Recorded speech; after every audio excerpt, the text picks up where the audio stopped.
வஸல்லம். இன்னம ஷதீத், உண்மையான வீரன் யார் தெரியுமா?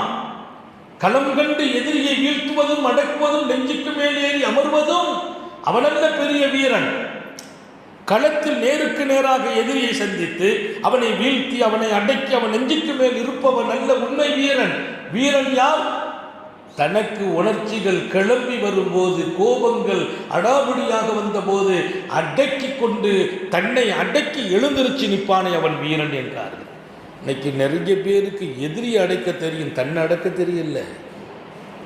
தனக்கு ஏற்படுகிற உணர்ச்சிகளை கட்டுப்படுத்த முடியல, கோபத்தை கட்டுப்படுத்த முடியல, தனக்கு ஏற்படுகிற ஆபாச சிந்தனைகளை கட்டுப்படுத்த முடியவில்லை, தனக்கு ஏற்படுகிற தீய உணர்வுகளில் இருந்து தன்னை அடக்கி மேலே எழுந்திரித்து படைத்தவனோடு மிகப்பெரிய நெருக்கத்தை பெறுகிற சக்தியை இழக்கிறோம் இல்லையா? அது ஆபத்தானது.